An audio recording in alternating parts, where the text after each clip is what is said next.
Alright, so reading the Lewis and Clark journals, I came across information about how the women are treated back in about 1805, just south of Astoria, Oregon, almost near Warrenton, Oregon, almost near Seaside, Oregon. If you look up Fort Clatsop, then you'll see that they have where their camp is. I overtook 5 men and 6 women who with immense loads of the oil and blubber of the whale. These Indians had passed by some route by which we missed them as we went out yesterday. One of the women, in the act of getting down a steep part of the mountain, her load by some means had slipped off her back, and she was holding the load by a strap which was fastened to the mat bag in which it was in one hand and holding a bush by the other. As I was in front of my party, I endeavored to relieve this woman by taking her load until she could get to a better place a little below. And to my astonishment, I found the load as much as I could lift and must exceed 100 weight. The husband of this woman, who was below, soon came to her relief. Those people proceeded on with us to the salt works, which is in Seaside, Oregon now. They have a display of that, at which place we arrived late in the evening, found them without meat, and 3 of the party, Jayfield, Gibson, and Shannon, out hunting. As I was excessively fatigued and my party appeared very much so, I determined to stay until the morning and rest ourselves a little. The Clatsops proceeded on with their loads. The Clatsops, Chinooks, Killamucks, and are very loquacious and inquisitive. They possess good memories and have repeated to us the names, capacities of the vessels and of many traders and others who have visited the mouth of this river, the Columbia River. They are generally low in stature, proportionally small, rather lighter complected, and much more illy formed than the Indians of the Missouri and those of our frontiers on the east side. They are generally cheerful, but never gay with us. Their conversation generally turns on the subject of trade, smoking, eating, or their women. About the latter, the women, they speak without reserve in their presence of their every part and of the most familiar connection. They do not hold the virtue of their women in high estimation, and will even prostitute their wives and daughters for a fishing hook or a strand of beads.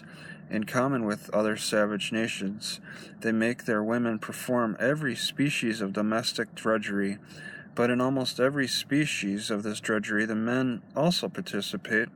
Their women are compelled to gather roots and assist them in taking fish, which articles form much or the greater part of their subsistence.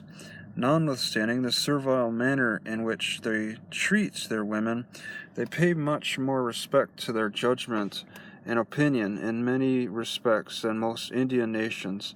Their women are permitted to speak freely before them and sometimes appear to command with a tone of authority. They generally consult them in their traffic and act conformably to their opinions. I think it may be established as a general maxim that those nations treat their old people and women with most deference and respect where they subsist principally in such articles that these can participate with the men in obtaining them, and that parts of the community are treated with least attention when the act of procuring subsistence devolves entirely on the men in the vigor of life. It appears to me that nature has been much more deficient in their filial ties than in any others of the strong affections of the humane heart, and therefore think our old men equally with our women indebted to civilization for their ease and comforts.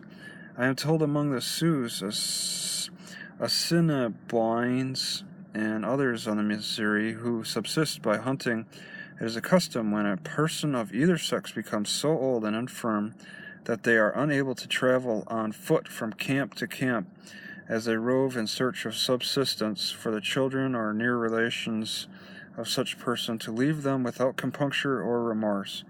On those occasions they usually place within their reach a small piece of meat and a platter of water, telling the poor old superannuated wretch, for their consolation, that if he or she had lived long enough, and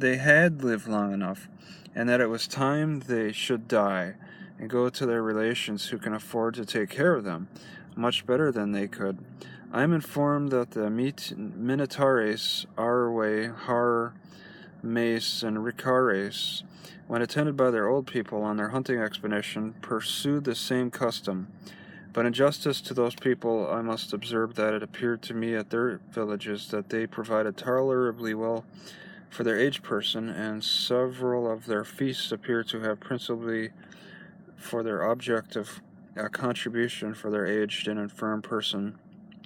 In one of the Mandan villages, and that's in Montana, I saw an old man to whom I gave a knife and inquired his age.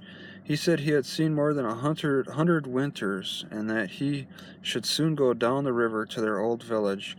He requested that I would give him something to prevent the pain in his back.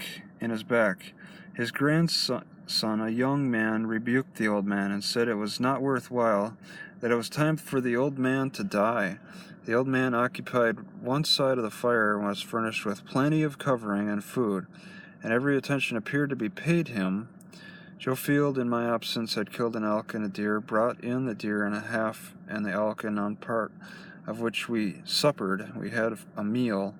Some rain, a little after dark, I visited a house near the salt boilers, found it inhabited by 2 families. They were poor, dirty, and their house swarming with fleas. And then there's another, this one. Several families of those people usually reside together in the same room. They appear to be the father,